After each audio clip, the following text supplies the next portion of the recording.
Mbote na bino lisusu bandeko balandi ya magazine point d'actualité et là on nyonso ko sala actualité to kolobela yango ndenge to lobaki na point d'actualité otikaka rumeur et circuler à chaque fois ce qui rumeur ezali yoza journaliste luka information c'est que ezali kemba koloba n'importe quoi sinon l'état ko kanga to ka ki rumeur moko yango biso lelo to ye ko luka. Alors aujourd'hui nous allons recevoir le DP Patrick Palata. Oyo, je signale, Azali, directeur provincial, il y a Canal Congo Télévision. Tolingi ko yambaye po na nini parce que esali moi mikolo. Azalaki nakati ya matadite.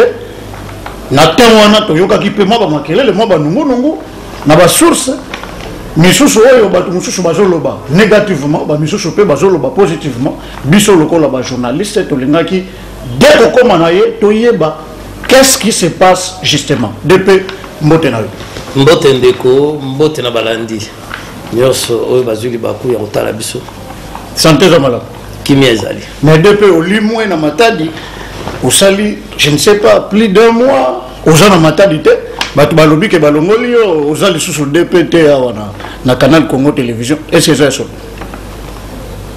bon déjà mon nigeza le kuta pour kutinga peut-être et puis le problème, c'est que la salle un mois d'absence, dans les mois, ça veut dire que nous sommes trop présents. Parce que nous sommes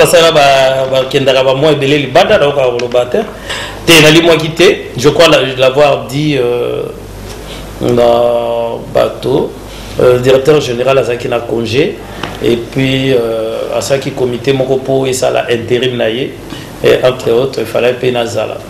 Et puis il fallait qu'il paye pousser moi par recouvrement. Là, on a un peu situation acquise. Puis on avait des réunions de direction. Tout ça, la évaluation, il y a ma succursale. Donc, tout ça réuni et ça dit que nous sommes à Kinshasa. Il s'agit que nous sommes à Kinshasa pendant que nous sommes à Bisoto Yoki, Balobi Mo Ebele pour nous. Balobi Nini, Binone Boyoki. Tu vois, tu respectes la Mibeko. Donc, s'il y a un problème, Baba n'a pas de demande d'explication, Baba dit n'a pas de sémaragnos. Oh, on n'a jamais gosé mon canard. Il y a des demandes d'explication. Même pas il y a l'autre, parce que le rapport mensuel, nous ce qui est dans la direction générale. Donc, peut-être que les gens n'ont pas idée ou non. Baba n'a pas Kanisango, Baba n'a pas l'autre, on a l'autre, et puis Baba n'a pas de la réalité. La réalité, c'est que nous avons. Réalité, c'est que nous avons. Bagent et belé misusu pe bazala awa oyo lokola directeur na bango gérant misusu pe bazo se plaindre libanda yo longo libango ba misusu pe bazali ko lobake ba longo na bango parce que traitement za malamu te awa na CCTV ba impayement makambo belé ba injustice eza problème ya administration omoni nga en tant que responsable nazaga tenu na devoir ya confidence. On comprendra. Okay. Donc, dans un pays mieux placé à voir tout dossier tel à longueur qui pour na boy. Mais seulement ceux qui montent à longueur, azana courage. Yaoye bisayo, mabeo yasali. Alors, problème à traitement. Allons-y. On est clair. Traitement à travailleurs. D'abord, je voudrais situer quelque chose. Canal Congo Télévision, c'est une des entreprises Oyo Eza dans la République démocratique du Congo. Okay. Ça veut dire que réalité socio-économique, il y a République, ils ont échappé à la Canal Congo Télévision. Mais, sans se taper la poitrine, les agents et la CCTV sont mieux. Ils vivent bien. Mieux. Hein? Parce que, je ne sais pas, sur le paiement, les 2 derniers mois, ils ont été payés. Moi passé dans les pays moi au pays ba otilo za moi wana tout na comment question na ba moi wana comment question na ba moi wana gouverneur on a solo battre comment question na bon na biso to ke na l'état yemo azali na 15 mois gouverneur 11 mois un pays l'état 11 mois à foutre battu te na ba entreprise nyo sa l'état mais yo lingo tanga wana za l'état te yom to tangi te nazo tangi oui. Et ce problème, oui, gouvernement 11 mois. 11 mois. L'État, l'entreprise, c'est mais l'État, l'État, l'Assemblée provinciale, c'est 7 mois. Okay. Donc tu vois, ça veut dire quoi? Il y a des réalités, il y a Mboka. Mais moi, je peux dire, par exemple, CCTV, les 2 derniers mois, ils ont été payés. Mais là, il y a le bélo, Nous, nous, on n'est pas là pour aller crier et tout ça. Les travailleurs sont là, ils vivent mieux. Naza parmi les rares responsables, Oyo, Tomeki, ensemble avec la direction générale, n'a pas si vraiment mécanisé au Congo central. Et ils m'ont accordé. Parce qu'ils savent, ils ont foi dans la salle. Na sali réunion na ba travailleurs. Exactement pour précis bantaba banini ya monde. Na sali réunion na ba travailleurs. Non, qui tout n'est pas du genre. Hein? Peut-être directeur général au tindi montaba moi nini. Directeur général il a biso comme on Stéphane qui tout au leon toi. Ba ba yebi azaki PDG na OZRT Bandakala et puis conseiller en communication à Maréchal Mobutu. Tu vois? À l'époque. À l'époque. Et puis azam monté au Tilelo ba yebi. Ok. Na ba gombe wana za na banda ko belé ma pango belé. On comprend déjà le ringina loba. Donc ça veut dire qu'il n'est pas quelqu'un ba oyo ba meka ko ki le corrompre pour na ba situation mo ba zo résultat na ba. Donc il c'est pas quelqu'un qui est là et puis on va dire non ba pesita ba non, c'est le savoir. Et puis biso oyo na salaka, je l'ai hérité de lui parce que pour na za mentor. Ah bon. Vous comprenez? OK. Alors pour na ba travailleur on s'est dit, puisque les charges dépassent les recettes, parce que la recette est zatée, les quelques entreprises, 2 ou 3 ans à promotion, à publicité, bah foutent à remboursé. Facilement, on a une année, un paiement, tout ça. Tu vois? Mais non, qu'est-ce que nous devons faire? Tu croiser ma beau côté. Et ceux qui, au quotidien, CCTV, j'ai donné à tous les travailleurs. Ok? Ouais. Nous sommes dans une entreprise de médias. Alors, on a catégorisé l'espace. Chaque journaliste a un espace. On a payé comme gagne peine. Il y a un espace 45 minutes. Au sali cahier de charges. On a approuvé. Bon, on a besoin de 4 millions. Ah bon? Donc, courage, ma casse. Ok. Deuxième marque émission appelée Sibango Ezali, simple, ils ont une émission à TV. À ce moment-là, 40% Mikatela à la source. Ok. 60% Kotsana. Oui, Kotsana. Ça va? Ok. Tout ça pourquoi? Pour permettre déjà que Azang Aramo va faire dans Maboko. Parce que bah paiement est difficile, est régulier. Voilà. Et j'ai vu que mon personnel était un personnel jeune. Ok. Dit, comme la net ainsi, Bisso la jeune Lélo. Il ne faut pas tous aller. Non, on veut ceci, on veut cela. Il faut tous aller former. D'où je demandais aux miens. Na choix na yé, ya vie na yé. Ok. A pour la faculté, oyo a ko sala na université, dans l'institut supérieur. Ok. Pour votre information, na sina collé à ta 5. Ba musu ba jui. Ingénieur, économiste. Dans le droit, net précis, L2, droit, Coco Lema, dans L2, droit. Donc, vous comprenez? L'institut supérieur. Nasuki wanate. Nabi bozana bandeko. Na famille, ndeko moi si ndeko nani vanda kingani. Charge est simple. Na signé un contrat na CAMS. Bansala informatique, auto-école, couture, tout ça. La frère CCTV. Bazo fout à moi différent. Frère CCTV. Et là simple peut-être aux auto école, jour ba émission pratique, ba émission 1 litre essence, 2 litres essence, c'est pas moi qui vais payer quand même. Donc même à Minerva, le on a CCTV prend en charge. Nasuki wanate. Bana ya ba Jean Nyoso, il y a CCTV. Au bazana école primaire humanité. OK. Ba tanga na frère il y a CCTV. Tika koloba. Bango Nyoso bazawana. Bazui bamsukutu bakoti bana na bango propriété bazukutu bana bandeko na bango bakoti bango canal télévision prend en charge. OK. Azotangisa bango soki une école excellence on azolo banon OK ça vérifiable to vérifier OK une école excellence bazali OK na bituku bazali donc il lelo baki on négocier sur la clé blanche bazali ba école belé bazali on comprend. Ouais. Donc déjà sur ce plan là mutu bozotanga ba université bana bazo en charge na prise en charge par l'entreprise. C'est pas moindre. Vous comprenez? Nasuki wanate possibilité de mariage. Kende zwaka ka facture na yo yaka koko business azawana. Kende ko tuna. Ebele pe babali wana. Peut-être pe baki. CCTV pesa biloko. Et ceux qui CCTV peso biloko to suka wana te. Cadeau na biso yebana. To peso salon ya bakiti, pas de moindre. Donc hormis babiloko ya ba facture wana ba kopesa bino na cadeau ya bakiti. Donc je vois très mal que ba Jean wana. Bon on a courage à voyer biso lelo non traitement mabe pona yebi pété na chaîne nini ya média na matadi à poto yebani. Na Congo central au besoin traitement wana. Donc moto yebi biso bongo ça veut dire soit il est paresseux. On se comprend. Parce que tout le monde au côté nini la chaîne. Ok. Bon, bah, sur émission. Voilà. Déjà, en tant que journaliste, on dit c'est difficile. Bah, tu vas nous interviewer et tout. Non, c'est comme ça. Maman, père, vous avez dit, bah, tu vas Voilà. Ça veut dire, quand on te donne un espace, au Yebi, aux autres journalistes, ça veut dire, Lucas a travaillé au maximisant. Moi, je te donne un espace. C'est pas à moi de t'amener des invités. Bah, Moussou, sous coup, tu ne peux pas appeler ça un coup de pioche. Là, on a vu carnet d'adresse, on a bengi, sous pèse, bon. Faut pousser un mois, on a tambour. Ça, l'émission, on a moi du frère, il faut la bengi là. Et puis, au moment où pousser, on a mis non, chef, en tout cas, na sentir ça va, même dans ma belle famille, ça va. Tout ça. Oui. Mais, ceux qui sont bon, vas-y, naviguer, à cocater, à battre, vas-y.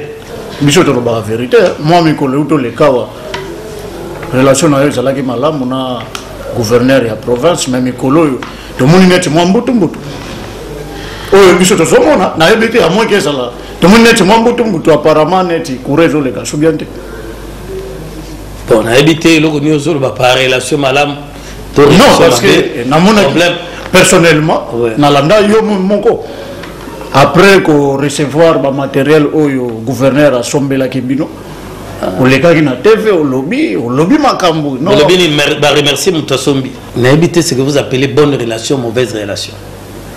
Là, je fais mon travail. Ok? Ok. Je fais mon travail des journalistes. Nous avons un principe PO Yangai. Vous comprenez? Ok. C'est-à-dire, ligne éditoriale, il y a CCTV et Gotikala. Ligne éditoriale, il y a CCTV. Elini Goloba boui. Soki osali likam. Esengi ba betelo maboko ba kobetela yo maboko. OK. Soki esengi ba critiquer yo ba ko critiquer yo. Oh, soki esengi ba c'est comme ça, échange raté. C'est la ligne éditoriale de la télévision. Venons-y, n'a problème non, il y a achat de matériel. J'entends des gens parler achat matériel. Soki secrétaire général, il y a PPRD. Na président interfédéral ya PPRD ba eko bunda na CCTV ba BBC biloko nani faut futa oh ba bundela ga mais comment va ça assembler tout ça l'assemblée c'est simple non figure de style et ça figure de style et ça réalité boye bibilonyo soke mention ezalaki awa initié par Bochab et son équipe pour que balongola gouverneur Mbadou c'est connu de tous ils ont soutenu cette mention là. Alors, pendant que la TV, moi personnellement, je suis la TV. Des deux côtés, la TV. Les deux côtés, pendant que je suis recette. Tu sais pourquoi la pour éviter pour un système à moi sur moi. Et ça, mais ils ont, de toutes ces qu'ils ont usé de leur relation aussi. Et tout. On facture normalement. Ok. Batou, il y a. On va soutenir une motion. Avec comme sous-coulisse Bochab. Je pèse mes mots. Bochab a utilisé l'honorable Poela, non l'honorable Miller.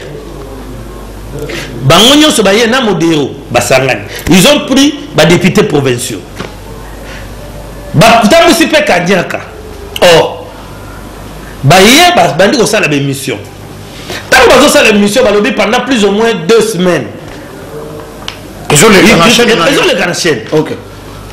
Ils se sont adressés à gouverneur Mbad. Il était de bon droit que le gouverneur Mbad aussi puisse répliquer. Ne fût-ce que pour notre droit de réponse. Ne fût-ce que ça. On a bien noté qu'on négocie pas. Non, il y a pas répondre payer. Donc de bon droit il faut payer Baleka. Ouais. Ouais. Dans les mêmes conditions que Oyo, dans les mêmes conditions. Ouais. Donc, l'équipe est dans les mêmes conditions. Mais là où ça frisé, c'est quoi? Tango, il y a gouverneur Mbadou Baïkoleka. Ba policier Oyo, Bayakina, Batouya, Bochab, Bayakina honorable Poela, honorable Miller. Bayakina Modero. Parce que tant que bamanda iko ya émission ah bamanda ya na ba policiers les mêmes policiers oui ba policiers on bataille ko batu ba yebi mikolo mona ba sécuriser nzela ba panzani awa pour que ba ça la émission OK ba même policiers on attend ba moni que quand il y a gouverneur Mbadu wa na TV ne ba yé awa pour ba beta bango na TV à ce moment là bazala na matadi bazalaki na kati ya TV awa na plateau OK non ba policier oui ba policier bazalaki wana po bazala travailler pour coquin la bateau ba travailler pour mention na bango réussir OK nde ba koti na kati ya chaîne et puis bon monaki kezaki en direct ba koti ba bandi ko beta bato est-ce que ngai na point wana na betela ba maboko to na critiquer to putain ça na siliki c'est normal po ba BBC biloko ba BBC biloko ba beti batu bazokisi batu réaction liboso ezani ko ganga pona ngo ko silika pona ngo piko funda na gangi na fundi na tie plainte c'est normal OK omoni alors tant na fundi na tie plainte na gangi ko ganga na ngeza ya journaliste na ko ganga ga boité ça veut dire na ko saisir ba instance nyoso etaka makelele na ba radio RFI voix de l'Amérique ba ONG et tout. Et puis la rotanga combo ya basoda ya Boshab bayakina Dodon Paka directeur de cabinet c'était comme ça OK alors tant de tangi dans la politique na bitumba wana mokonzi mboka ayoki yango et le chef de l'État était contre que bakota na installation il y a CCTV baboukan parce que l'année on par la voix des ondes. Non, on a sur le plan politique, on a un parti puissant, le MLC. Ne vous faites pas d'illusions. Maintenant, c'est pourquoi il a été demandé que Batouana va cesser intrusion dans la CCTV. Et ça a permis, quand le chef entre en jeu, il décide. Et il a décidé, c'est qu'il a décidé. Et puis, bon, il gagne à motion côté Anani. C'est normal. Mais c'est quoi? Tant que politiquement, va gagner, va perdre. Nga mouta chaîne, va côté que je gagne quoi? S'ils ont cassé, c'est logique qu'ils payent le matériel. Bon, c'est logique qu'ils payent le matériel. Banane va foutre à bon, bah, bouki. Bah, d'ailleurs, monsieur bien. La banane de phrase, entre secrétaire général à PPD. Il y a un problème dans les alliés. Tant qu'on lobby que entre les politiciens, mais ceux qui vont gagner, mais ceux qui vont perdre. Bon, d'un côté, il faut un matériel, il faut foutre. Est-ce que vous avez un moteur à perdre? Alors, il faut le matériel. Ah, donc il faut que les bateaux gagner qui matériel. Ok. Les gouverneurs doivent assommer matériel. Assombeli palatao, assombeli CCTV. Assombeli CCTV. Pourquoi? Parce que quand on a CCTV, on va boucler les CCTV. Parce qu'il y a palate ça. Ma belle en ça. N'a vu voir CCTV. Ceux qui ont gagné matériel, tout ça, il a matériel. Ma bézade. Est-ce que matériel ou est-ce corruption? Mais les gars qui peuvent vous remercier. Mais vous remercier. Il y a une émission, l'éditorial a besoin de clair. Au sein de Madame Tolobi, oui. Au sein de ma bête, on critique. Est-ce que le fait que vous remerciez mon tout pour le matériel, n'est lobby que ceux qui ont gestion et le gouvernement critique à Rosa les a, Rosa la tête pour assommer le matériel. Ça te livre de plein pied. Est-ce que c'était une corruption? Mais je crois que c'est non, qu'est-ce qui se passe? La plupart de Ambongo pour accueillir Mutukinga après qui est bien Kabela qui allait allier Moussala Nenango. Non. Au Tiki Sasa, au Zongi, au Moniope, Bissot vérité, au Moni Jeep Libanda, au Sombena Jeep donc. Or, Bissot Yokaki, on a personnellement la salle émission à Lève. Lève à l'objet que. D'abord, on peut me bien des choses. Non, il y a un message, moi, il y a beaucoup de gens qui ont Mukonzi pour la basson de la Jeep. Peut-être il y a évité, à moins que ça la. Mais c'est ça qui a un bébé au Loban. Oh, ah, oui, les relations sont malades, tu vas au Loban. Si on a son bien on dit.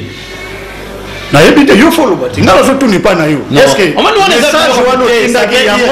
ça veut dire que c'est pas ça. Soit que moi, bon, tu as un matériel, ou sommes ça veut dire que, oh, tu sais, il y a des gens comme ça, quoi. Bisso jeune, les gens pensent que Bisso par nos études, par nos efforts, par nos familles, tous incapables à révoluer. Et tu vas voir des jeunes qui vont prendre des gens pour des dieux.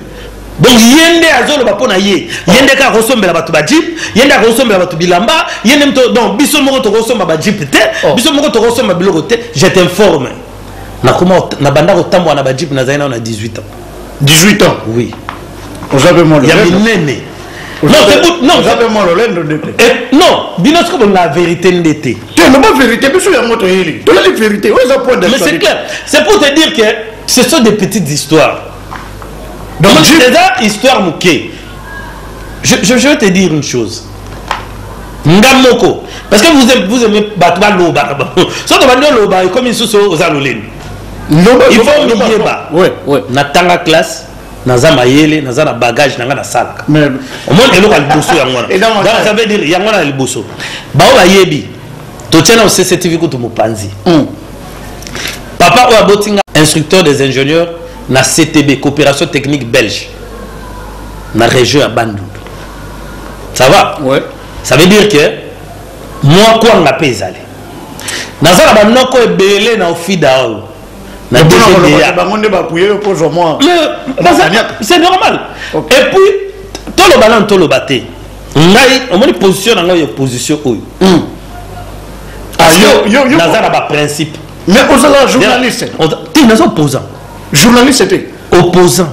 Et puis on a des amis. Même la Kaya Bao Kansara Mbongo Tembongo à Congo au Baïba. Je vais te dire une chose. J'ai beaucoup d'amis. Bon Baïbi parcours Nangaï Yamoussala. Baïbi qui na sala na Basile Olongo. Biso ba toka équipe nationale la journalisme. Basile Olongo lelo aza vice-ministre intérieur. Na salina Willy Bolio. Aza vice-ministre urbanisme. Tout ça, il y a Sayo Lisanga avec le ministre. Il y a GT, il y a pire. On comprend? Okay. Donc, ça veut dire quoi? On dit le gouvernement. Tu vois, il y a José Mwaka, au Yebi. Ah, donc il y a moi, ça veut dire que. Ça veut dire que j'ai beaucoup d'amis.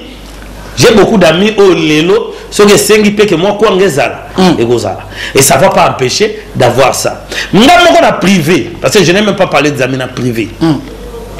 Que j'ai une entreprise à moi reconnue dans l'état Mikanda RCC Maramutu Talatal. Je travaille avec ACFA. ACF vous vérifier sur le travail on a Talatal. Ça veut dire ça va contrat. Pas de moindre, 45 000 $, 50 000 $, 60 000 $. Pour le gars, donc on a reçu un GPT. Bon, tu pousses un insous. Frère, on a la landi. Dans ça, Mikanda, et d'après ça, pardon. Bête Mikanda est dans le colo. Un papier, on appelle ça chance peu. Mais c'est là. On dit RCCM au Jekourou. Et ça, il y a construction. À travers les Chinois, banani, na ba pont, ba route, ba pont. C'est dire que quelque part, yo le capable on va vivre. Mutu ngandi, ado c'est que qui gagne na PCA, politicien qui gagne. Mais balaba ki yo tina message. Balaba yo type. balakisi biso mina message yango yo bala tatinde li gouverneur ya province baso miloti so na so mituna batu nyonso so tanga na basalaki wapi il fallait que nous pas na bango que ni koto so on est créé polémique non me répondre maman la tante président Buzoba ça veut dire non ça veut dire que tout ce qu'on peut raconter là pour moi on répondra jamais na blou quoi on répondra ce n'est ni de mon temps ni de mon niveau. Ça va?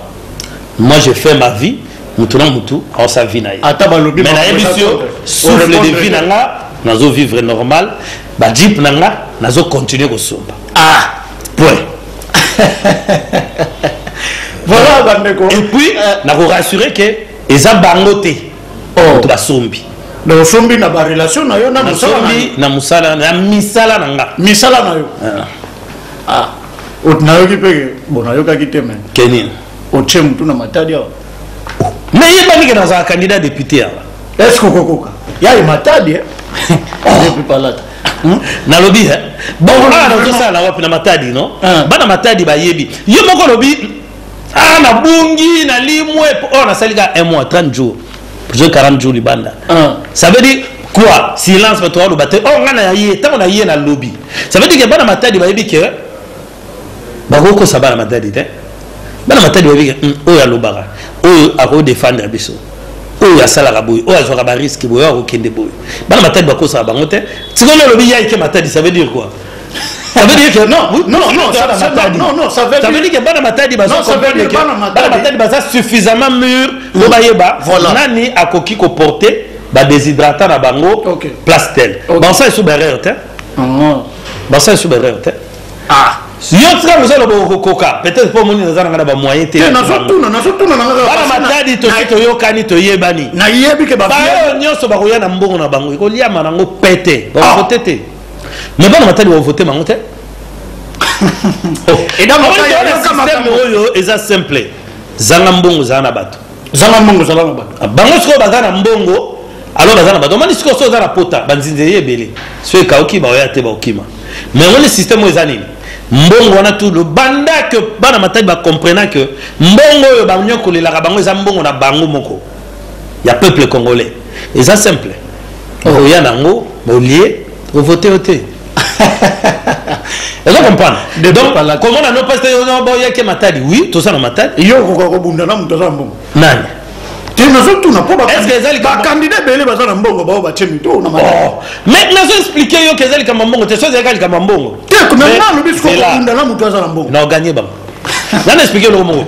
Tango Moutou, Yozo Babato dans la Mbongo, mais Tonga Tozora Bato dans la compte belé na banque, tu sais, c'est bon, la Congo centrale, tout comme c'est bon, député.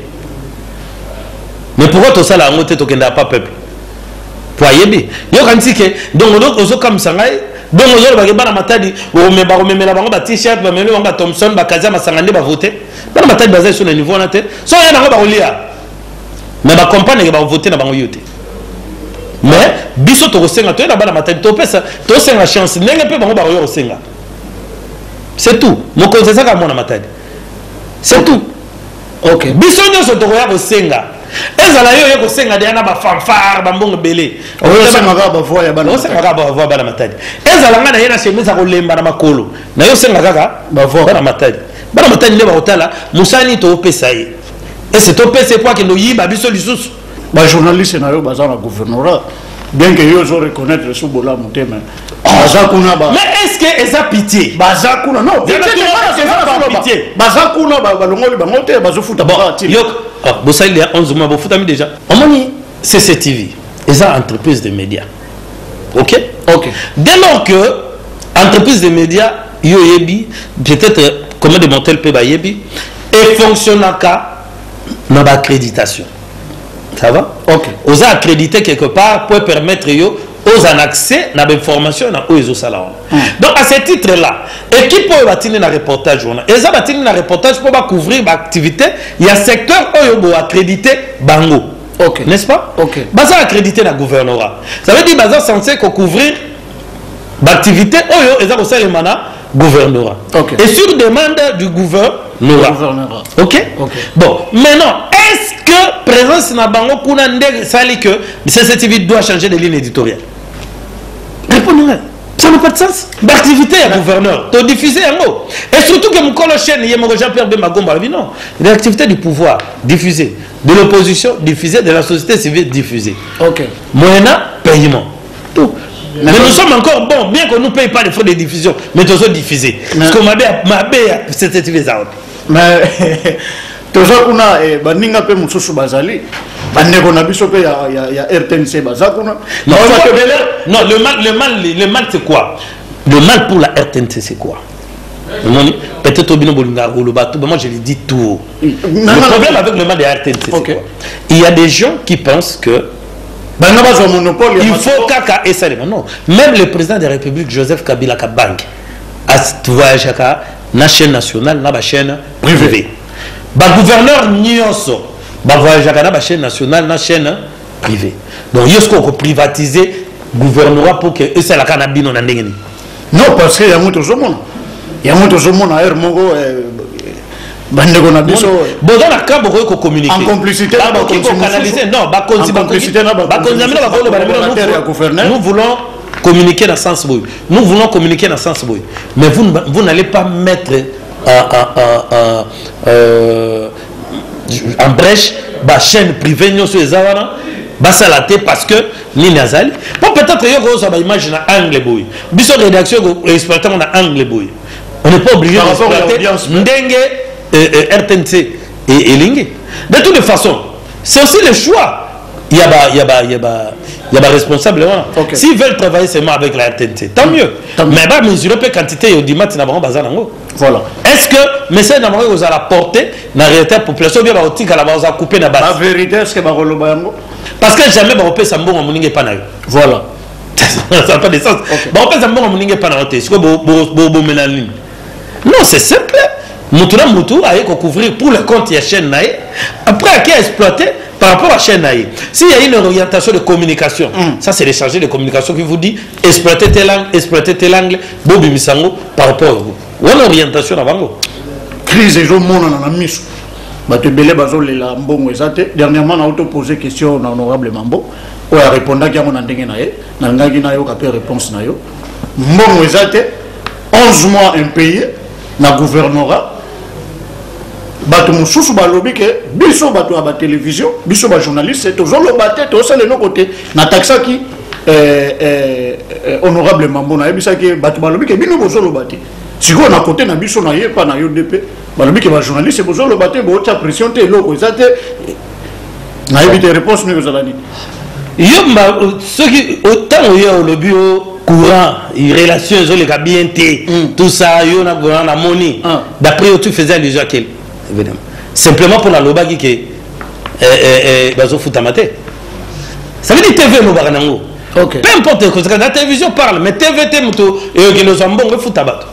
Ah, peut-être maman. TV ko luka peut-être yeba pourquoi bazo futate. So aucune explication ko yo non rétrocession ya quitté ou ya ki muke ou non bon bakanga ki boye tout ça. Bon, ce sont les explications politiques. Ça ne résout pas le problème. Bishop Ouron n'a vu ses animes. Et ça, c'est que nous fout à Batouana. Ok. Et ça, simplement de mettre sur la place publique les désirata des uns et des autres, les explications des uns et des autres. Point. Après, les décideurs vont le faire. Voilà. Depuis et c'est là aussi le problème. Ok. Quand tu es ministre en médias, il faut tenir ce fait aux hommes qui là. Oh non, le gouverneur des provinces a fait. Le gouverneur des provinces a fait. Il y a un ministre en médias. On comprend.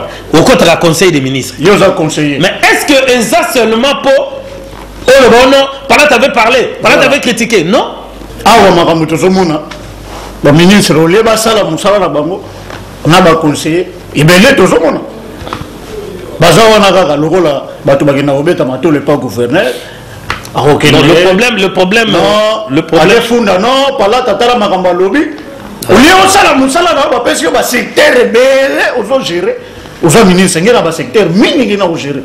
Le secteur couvrir mon compte. Le problème est allé que chacun a la responsabilité à l'État à la vraie autopsie à secteur naïe. Et puis, même la Mokonzi, vraie information il y a base. Par rapport à la vraie information à base, ça permettra à l'autorité, à l'ocathérapeutique, ni koki, pour apporter na yango. Et puis le problème aussi, c'est le problème de rendre compte. Vous comprenez? Quand on travaille dans les services de l'État, on doit déjà mettre en tête que les services privés. Voilà. Ça veut dire qu'on ne peut pas diriger une province ou une instance étatique comme si on dirigeait sa poche. Tu vois? Parce que c'est privé. Et c'est loco oyo. Et ça, il y a Batunyoso. Alors, pour la Batunyoso, il y a une instance, bien sûr, assemblée provinciale, pour porter voix à bateau, pour contrôler tout, mais il faut rendre compte à la population. Il y a un compte rendu du gouvernement. Voilà. Compte rendu du gouvernement. Évitez le gouvernement et quota. Mais c'est un compte rendu du gouvernement. Non, compte rendu du gouvernement provincial. Banda va changer équipe. Est-ce que aussi mon compte rendu du gouvernement? Bon. Bon, ça veut dire que les gens doivent apprendre à par rapport à la situation, la mère Mende le fait. Est-ce que pour le faire, il faut le faire.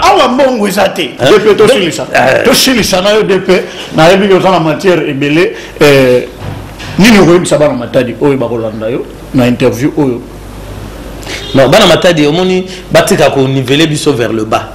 Omoni biso toza génération oyo tolingi mboke kende liboso moi na nyonso ya Congo central moi na nyonso Matadi à se sentir à l'aise dans ville na ya Matadi oya tekaka pondu à se retrouver na pondu na ye oya siraka ba chaussure à se retrouver na chaussure oya tekaka masanga oya saka boy parce que biso nyonso peut trop ça musala moko mais mutuna musala na ye place azali azala d'où il faut faire en sorte que province na biso ezala viable. Alors na politique toyoki belé ba campagne à salisme za rebelle et puis na Matadi problème ezanini rumeur et les kebele plutôt qu'information omoni rumeur et les kebele il faut toujours que luka vraie information ezawapi vrai problème ezanini on comprend et puis de 3 biso nyonso génération tozoya to pesa ka chance na mutu moko na domaine na ye a exceller et kozala bien et puis soka exceller to se plana ye longo so za mutema mabe na muninga nzamba wa pambolote on comprend c'est à dire que tous en ville té oyo que réussir devient une infraction réussir devient un crime pour nani da pour nani kengani pour nani patron na HTV pour nani rapi pour nani kengani pour yo ko bando ko na kabela ba tumbongo ko bando kabela mbongo banda tongo tilobi aussi ça passe à mutu wana te na pesi devoir moko zoka mabele chaque tongo pesaka mutu moko ali ka rapport no na yeko zo mabele après ntemino wa alonga kuna baisenga oh mabele zo zongo fele liboso porte na bon ce que mbongo zo zo na mutoki donc c'est une illusion que de croire que ceux na bando kabela batu mbongo tout na rejoa na aussi ça passe.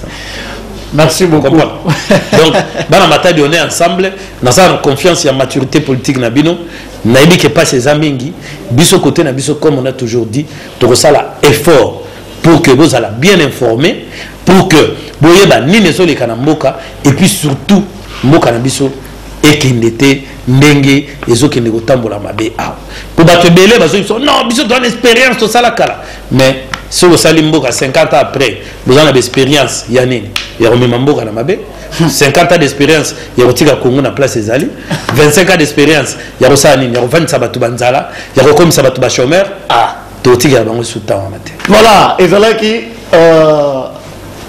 Monsieur Patrick Palata, je signale, Azali, directeur provincial et à Canal Congo Télévision, CCTV Namoukoussé.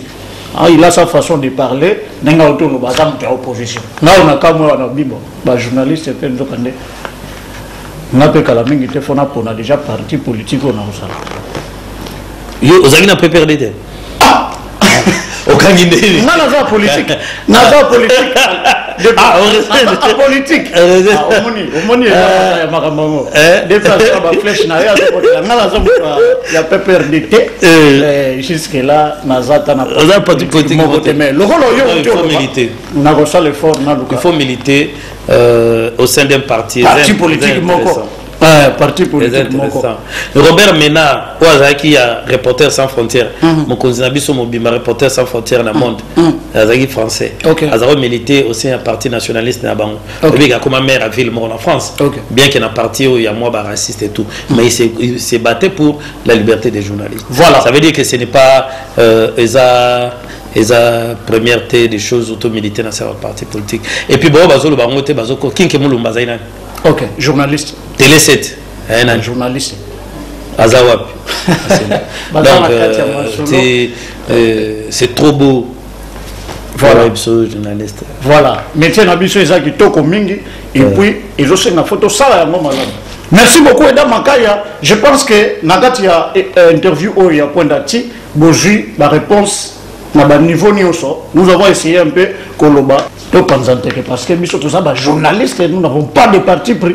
Et puis depuis que Koloba on a pu renchérir que journaliste a changé ligne éditoriale il a chaîne parce qu'il a travaillé dans X. Il faut que ça la musala n'engezali que ici quand on est bâti bon et ça lui malamu et si quand on est exacté ba konjibo ya kotala likambo. Merci beaucoup. Belo bikara mbote. Merci à toi Eda Makaya. Bana Matadi, betu kutana na numéro kena kokwisa. DP. Merci beaucoup. Merci beaucoup. Okay.